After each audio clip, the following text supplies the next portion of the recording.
Welcome to Conscious Conversations. I'm Christine Marie, And I'm Charley Zhang. and this is our Soulful Dialogue series, where two soul sisters come together each month to share what's alive in our hearts and explore the beautiful messiness of being human. Through intimate, unscripted conversations, we dive into questions both big and small around self-discovery, spiritual growth, and awakening the medicine that lives within each of us to create a more conscious and compassionate world. We're here to bridge ancient wisdom with raw vulnerability, the sacred with the everyday. So settle in, open your heart, and welcome to the journey.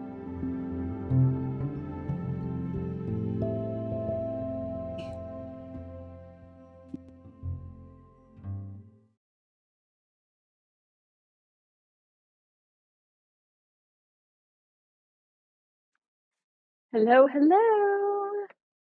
Hi, Hi. Charlie. Hi, Hi. everyone. Woohoo. We're back for actually, this will be the New Year's. This will be a conversation that gets launched in the new year of 2026, which feels insane to Mm-hmm. me. Yeah. This year went by so fast, I think, for many of us. I think because it was just such a powerful year of shedding and releasing, really being in connection to that year of the snake energy, which Mm-hmm. has been really potent and really challenging, I think, at the same time. Yeah. So what we're going to share about today is, I think, one of the themes that makes Charlie and I's friendship, at least I believe this, so beautiful, is that we both have this huge passion for creative self-expression. And although her and I might express that in different ways, in our own unique ways, there's always been that bridge that we could, I feel like, just connect on and collaborate on. And I'm really excited to get into that today with you. Yeah, me too. Yeah. Yeah. So I want to just first of all start by talking about the myth of creative self-expression, which I think a lot of people, when they think of creativity or expressing themselves, they think they have to be an artist or they have to be someone who gets paid for their art or a professional of some kind. And I really want to debunk that myth, because I actually believe that we're all creators and that we are all able to have um, mediums of expressing ourselves. And I think there's been this thing in our culture where, well, if it doesn't come out perfect, or there's not this outcome that either makes you money or is worthy of displaying on a wall or being published in a book, then it's like, why even bother? And I think that's such a disheartening way of seeing creativity, because I feel like we are all artists, and I feel like we all have something to share, and we all have a way in which that we might express ourselves that we might not even know is art. Mm-hmm. um, and I feel like, for me personally, creative self-expression has been the medicine that really has helped me move stagnant or stuck energy inside of me that just has no place to go other than maybe on the page or on a musical instrument, or just playing with paints or colors that I'm really needing to utilize for understanding what's happening in my inner landscape, so that I can see it more clearly when it comes out. And it necessarily doesn't have to be perfect or polished or anything like that. It just is a way in which I can learn something more about myself and what's happening in my inner world. And I also feel like creativity is one way that we metabolize what's happening, not only inside of us, but outside of us. Mm-hmm. Perhaps the collective grief or the collective joy or the collective change or transformation that, we're experiencing on a more macro level, um, which I find so beautiful, and I find to be a way in which that is a language that we could all use to speak about the current day-to-days of our evolution on a collective level. So yeah, I wanted to just open up the door of our conversation with a little bit around creative self-expression and what I found it to be helpful for me to utilize.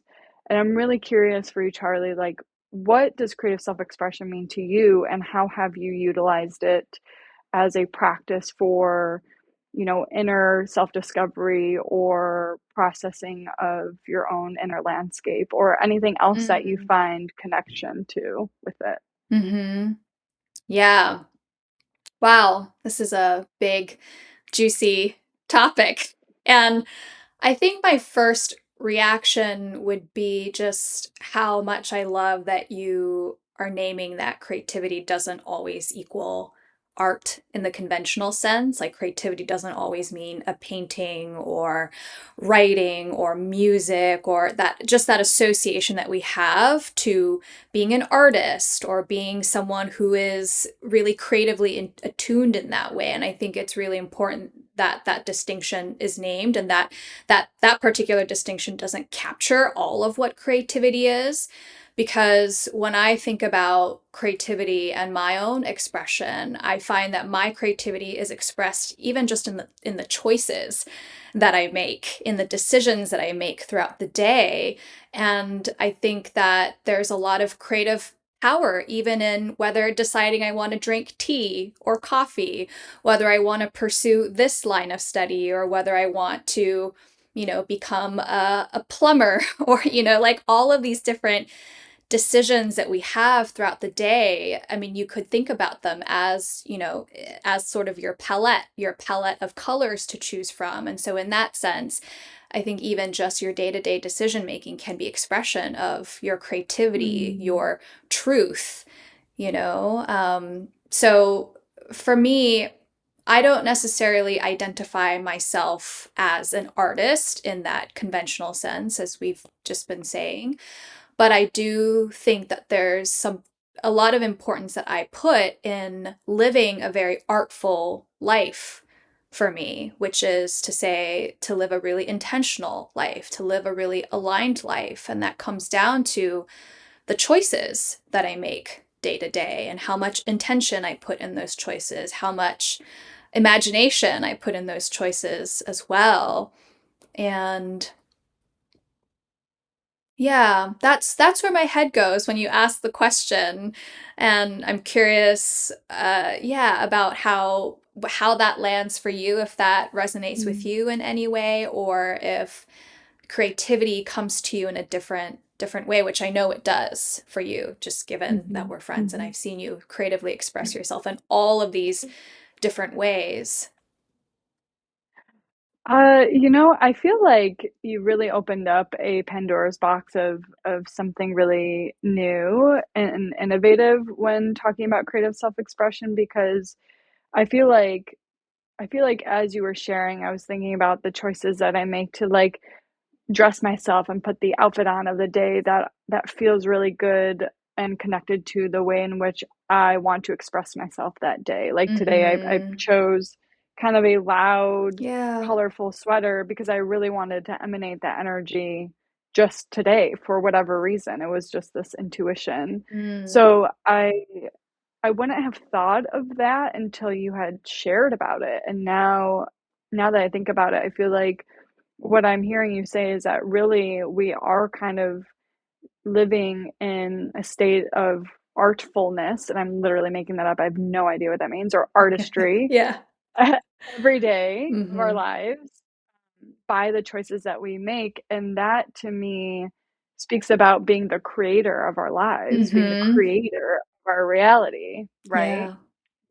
And that's a really empowering way to be versus being just a passenger in life or being on the sidelines and letting life just happen to you versus Mm-hmm. being a co-participant in creating what it is that you want to have or want Mm-hmm. to manifest or want to engage in. And that to me totally speaks artistry. Yeah. That definitely speaks something that I think a lot of people might not understand or realize that they are doing on a day-to-day basis. Mm-hmm.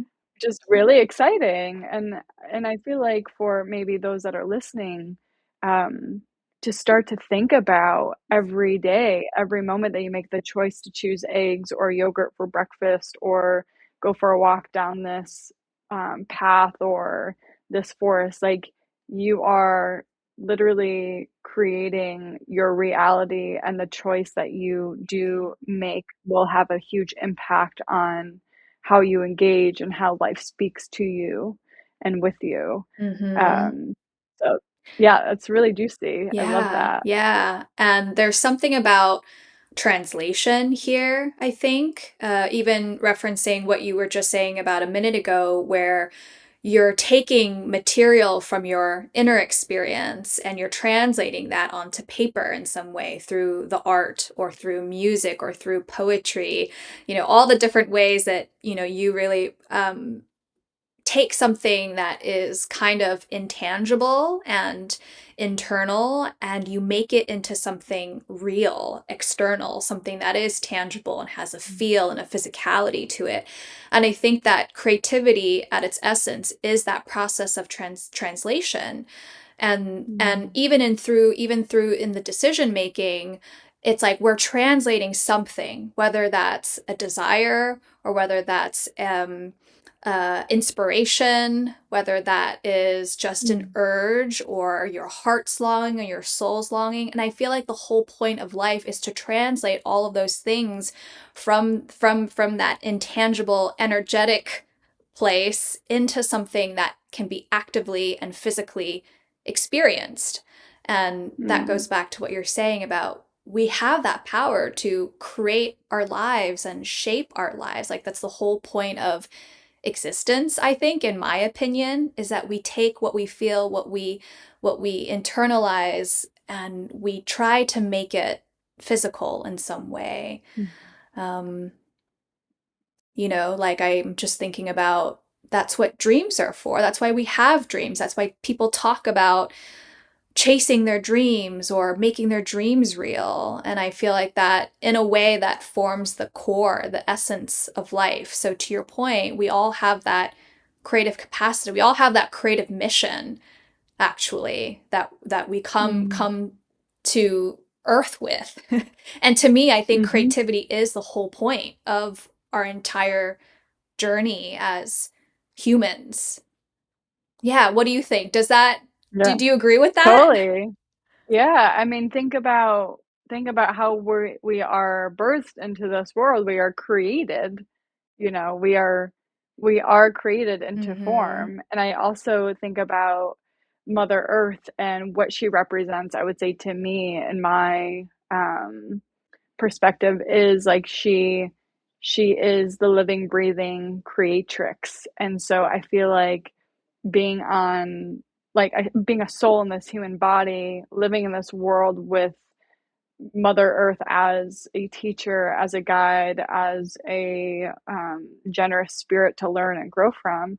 I mean, that's what she's constantly doing. She is Mhm. creating, and she's also helping the old transmute and compost into the earth so that new form, new beauty, new Mhm. sustenance can be regenerated and given to, you know, given to the earth. And so Yeah. I think part of my work has always been how do I learn how to be in this human body with the earth mother as my steward or as my teacher. And I Mhm. think she does such a good job at reminding us of that death and rebirth cycle that we are constantly in. And I think Mhm. what's really beautiful about even bridging this topic into something more esoteric like the death and rebirth cycle is that we are ending on a year of the Mhm. wood snake, where we have been shedding and releasing,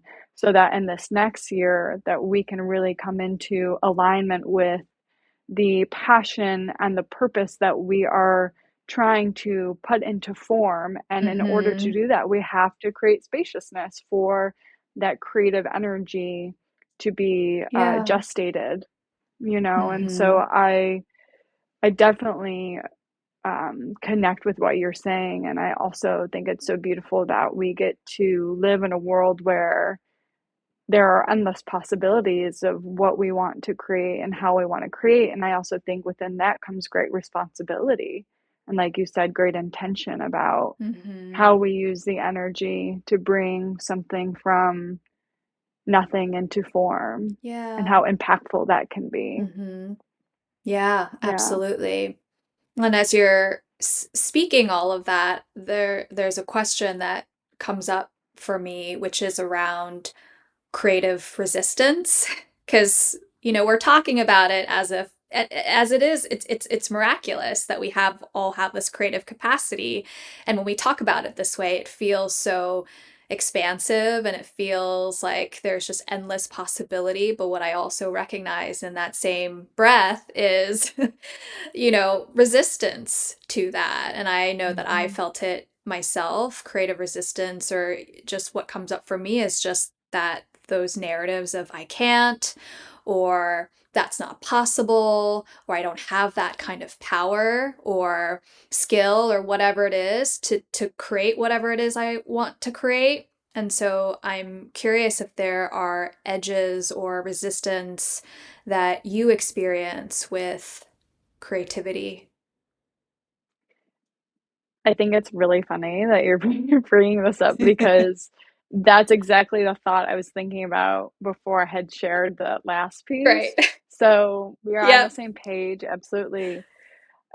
Yeah, definitely. I'm just thinking about this like last year of my personal journey of I had this I've had this desire to learn and play the guitar ever since I Mm. was a little girl. And I never ever spoke about that desire because I actually like that was one thing I never really thought I could ever do. And so speaking about it made it I don't want to feel like embarrassed. I don't know, I felt like embarrassed about wanting that desire and having that longing. And then it wasn't Mm. until I had a journey in a plant medicine ceremony where I recognized like the reason why I was keeping it hidden was because I really felt like I just like I could never do that. Like why a girl like me that, you know, I feel like it takes me sometimes longer to learn certain things and especially instruments growing up never came really natural to me. And so but I was watching that thought and watching that thought and it was like I had a choice. I was like, you know, I could choose to follow that thought. And as so long as I believed that I couldn't do it, I would make that so. Mm. Or I could change the thought to I can do this. Yeah. And anytime I've done that for all of my aspirations, they've been able to come to life. And so when I was doing my guitar lessons, I would walk into the door telling myself, okay, today I'm going to be the person that believes that she can learn and play guitar. And as soon as I started to change that mindset, the chord progressions came easier. I was able to learn my first song. Like things started to flow. And I feel like some part of me, I mean, the I can't was a huge part of what I was resisting, but I also think underneath that, I was resisting my Yeah. power. I think that's a lot of what brings out resistance for most of us is like this fear of it's not even the fear of failing, but I think it's the fear of success. It's the fear of really being in this power that we might not even know Mm. anything about. Mm. Because I feel like for perhaps many of us, even if we know we're in a state of um, disempowerment, well, at least that's comfortable, at least that's familiar. So yeah, that's kind of the pieces that are coming up for me. Mm. I'm curious for you, Mm. anything like that example has been showing up for you in your life? Yeah.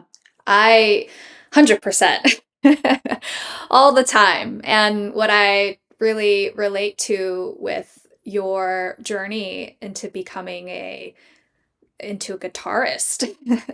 And sort of the resistance that you were speaking to there, I relate to really well. It's almost like that tone that you were bringing in to that dialogue that you were having with your creative potential almost came through to me as this voice of, yeah, who am I to think that I could step into this bigger skin, and to feel like we're not worthy or deserving enough to fulfill that potential within us.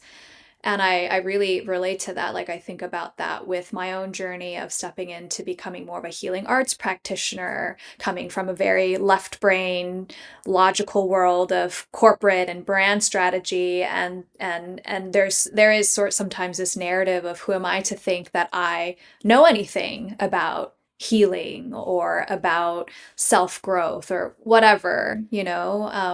So there's always that resistance or that fear, as you say, of, I don't know, just not really knowing how to wear a bigger skin because it's so unfamiliar to the ego's daily sense of smallness. And so um that definitely comes through for me. And then I think there's the where I experience some of my creative resistance or edge is also in being witnessed and seen, Mm. because there's almost the sense of people are going to see me kind of flail around in this bigger skin or they're going to see me struggle to wear it in some way, and then they're also going to judge me for trying to wear it. And again, it's going back to that narrative loop of who am I to think that I could become this or do Mm. this or fulfill my potential in this way. And as I say that, the reframe that comes through so clearly for me is, actually, that's really fucking brave. That's like really fucking daring to try to dialogue with your potential in that way and try to even fulfill that potential. And that potential is endless. It's really limitless. Like, I can't even think about where it could even end. And so in that sense, like, how ballsy it is of you to meet that Mm. and to do the Mm. work of trying to fulfill all of that endless, limitless potential. So, so, so yes to the creative resistance, yes to the creative edge, and also yes to finding a way to, mm, yeah, override all of those voices that try to stop you from stepping in and owning and being that creator. And yeah, again, I think that's the power that we all have. And then Mm. to step into it actually requires even maybe more extensive power, because it requires so much bravery and courage to override the potential judgment or the potential criticism, to just do whatever the fuck it is that your heart pulls you to do or wants you to Mhm. do. So People are going to judge you either way. yeah, So you yeah. might as well do what Mhm. you want. Mhm. I don't know if we've talked about this before, but you and I have definitely talked about how sometimes it feels really edgy putting ourselves out there on social media, and part of the reason why we're taking a leap of doing this podcast is to like be in that growth edge and to Mhm. practice and to allow ourselves to be messy as we grow and evolve and become more confident in ourselves with this work. Mhm. And about I think it was like a month ago, I was, scrolling on Instagram, and there's this thought leader whose name is Bouchard, and there's this woman who asks like, how do I not care about what other people think? I want to do X, Y, and Z, and I don't know how to like get over the fear of judgment. Essentially, was like what she was saying, and his response was like, people will have opinions of you, Mhm. and people's opinions of you are actually none of your business. Mm.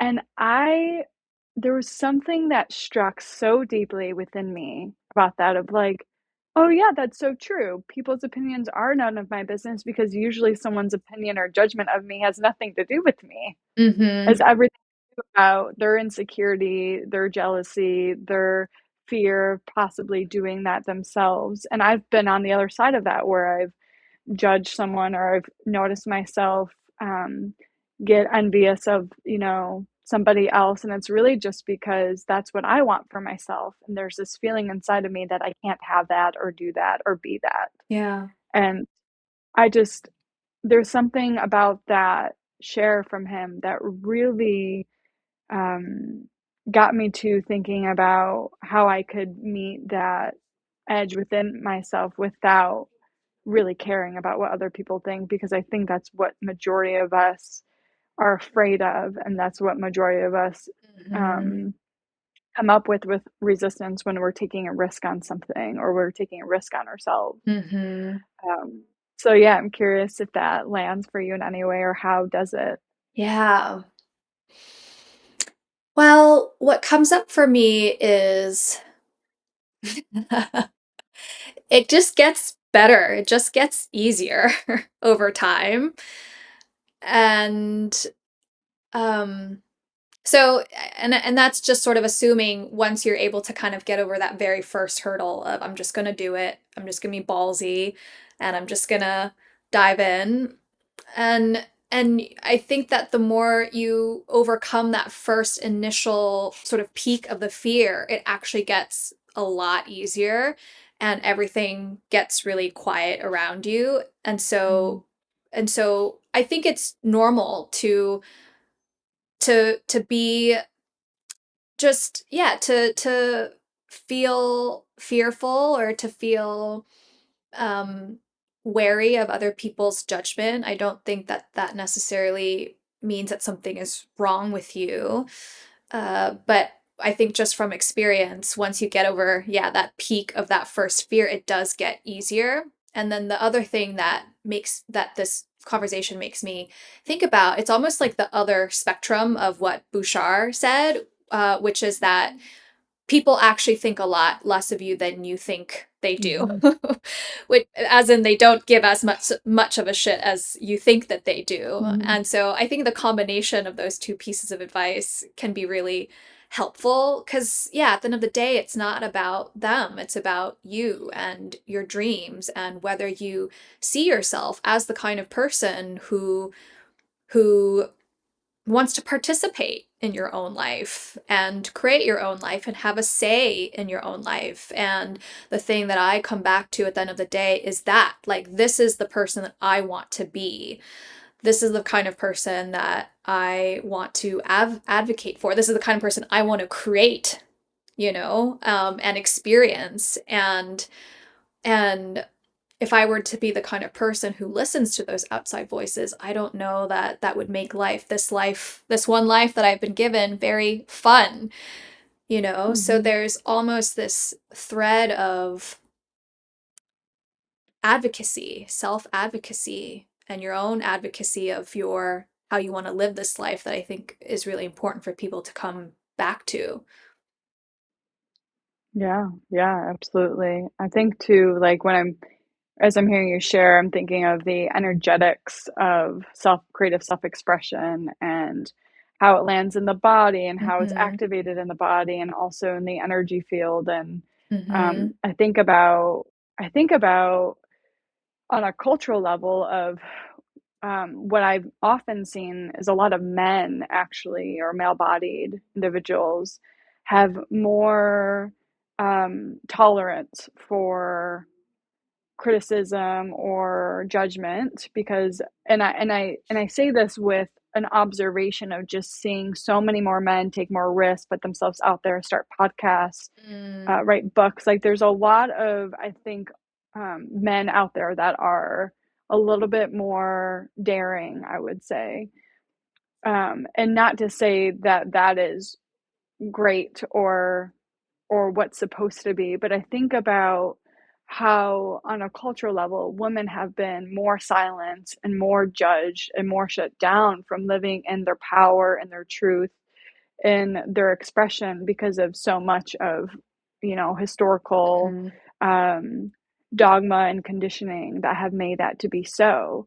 And so what I really feel like in this next wave of our collective evolution happening would be like for women to really, on like an energetic level, connect to their womb or their sacral chakra, where that's like the creative energy is stored and Mhm. housed, and where the wisdom is, but also working on the throat, where like practices in which that they can really um utilize for uh, feeling like brave or courageous or not as fearful to really share or express their truth. And it doesn't have to be, they don't need to share their truth or an actual vocal medium like singing or like Yeah. speaking, but even just the voice of their truth. Can they share that, or can they live that, or can they embody that more?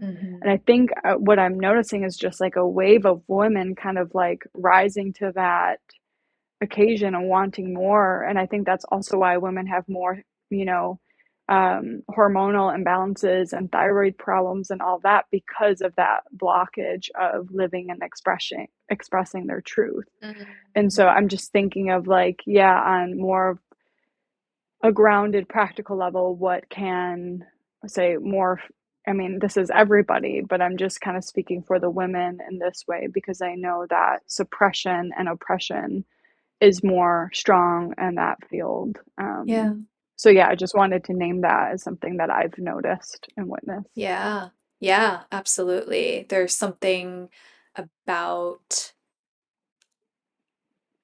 our feminine life force that has been culturally, systemically dulled through all of these different, yeah, through the dogma, as you mentioned. And I even think about the societal prescriptions for women to eat less, diet more, less calories, and just what that does on a physical level is like you're actually telling women to quiet down their life force, that they Mm-hmm. become literally physically um, more weak, and Mm-hmm. unable to come step into their full power. And I definitely think that there's something real in that, in the way that our feminine life force has been systematically dulled, and that there is a need for coming back into our own aliveness. And I think that is what creative self-expression does, is that when it's true expression, when you're, even if it's just saying your truth, it Mm-hmm. returns energy to you, it enlivens you. And that's something that I know I have experienced when I give myself the permission to pursue those things that I want to pursue, and to say the things that I want to say. It fills me with more energy. And I'm wondering if you feel the same, that there's something about creative self-expression that actually returns something to you, and that the more Mm-hmm. you engage in it, the more you do find that energy and that life force, and more of that bravery and more of that courage, because all of that also takes energy, but you find that you Mm-hmm. have more to keep making those steps forward. Mm-hmm. Yeah, I feel like honestly the opposite of expression is depression or suppression. Mm-hmm. So Mm-hmm. depression and suppression are very dense Yeah. energies that when I know I am not speaking or living in my truth, that are weighing and dragging me down for sure. I mean, I can feel it in my body. I can feel it in my energy. I can feel it in the way that I'm engaging and participating in the world. And then as soon as I say the thing that I'm afraid to say, or do the thing that I was afraid to do out of fear of rejection, abandonment, disappointment, whatever the thing is, I mean, yes, it's scary. I have to deal with like um you could say the fear of what the repercussion will be, but I'm definitely more free and alive than I Mm-hmm. was holding on or shoving that down way deep. And so, it's a constant practice for me to really not only speak what my truth is or share it, but also to know what that is. Mm-hmm. Like, can I first actually get still and connect to my inner landscape to know what is my truth? Yeah. And what am I doing, or how am I living out of integrity with that? And how can I make a safe space within myself to look a little bit deeper and closer so that I can be honest and figure out the truth, and then I can express it, whether Yeah. it's through a song, a poem, or through a conversation I'm having with my partner or a loved one. Mm-hmm. So, yeah, I think all of that is definitely a cauldron of practicing that I definitely was not taught as a child, and I'm sure you and many more were not.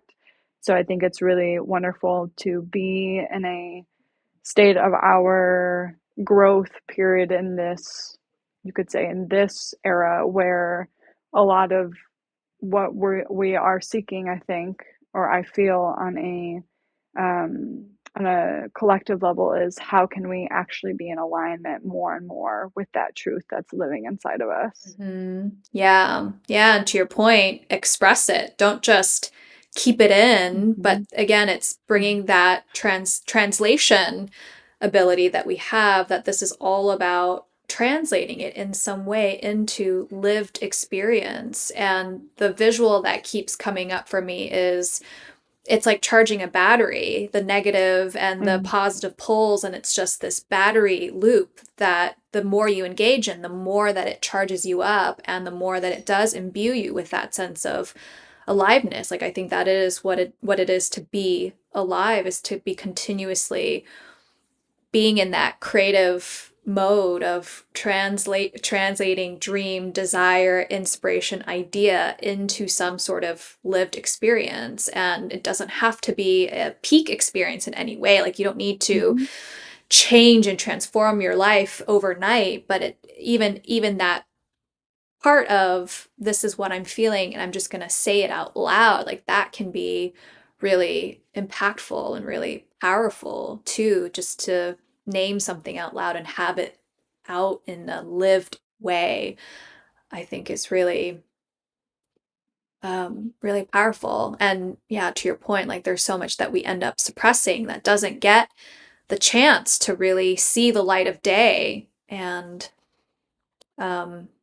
And I think that's where we start to feel stuck or feel less human because we're mhm. not charging that battery. So, Mm. yeah. Yeah, I love that. Well, I love this. I mean, you and I could just talk about everything all Yeah. day All the long, time. um, all the time. But I think for the sake of, time and Yeah. all of that, I would love to end on maybe something that you are daring to be creatively expressed with in your life right now, and then maybe some advice or a nugget that you can give to those that are listening for how they can tap into their creative self-expression more. Mm. Yeah. The phrase that came immediately to mind is just to never ignore a creative urge, and Mm, that no matter what, finding even just the smallest way to express it instead of completely turning away from it. So even if it's an idea that you think is super silly that you could never see yourself doing, like, I don't know, maybe for some people it is putting together a workshop or writing a story or even just striking up a conversation with someone random at the coffee shop, like whatever these creative urges are, I think that, the challenge being to find a way to express it in some way and bring it into lived experience. So even if it's, I don't know, maybe even if it's like, yeah, if an idea of putting together a workshop comes in, just starting to even write it down on a piece of paper. And this doesn't mean that you need to follow through with it at this exact moment. And maybe that's intention you can set over time as you get more comfortable following these urges and listening to these urges and just becoming more aware of them, I think.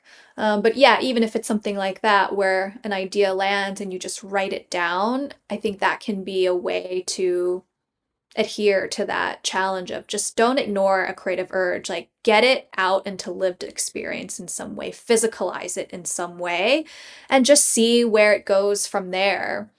And that I think if you build enough of that trust and safety to just follow the thing, because I also believe that these creative ideas and these creative urges have a life of their own, that they have an autonomous energy and a will Mm-hmm. of their own. And I think Elizabeth Gilbert wrote about this in her book. Mm-hmm.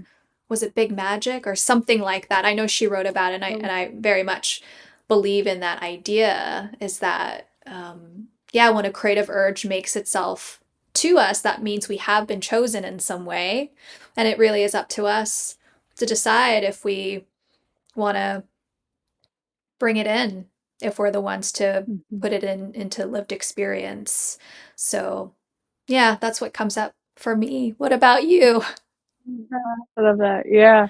Well, you talked about the importance of safety, of Hmm. developing safety inside of yourself to do or to practice or to go after the creative urge.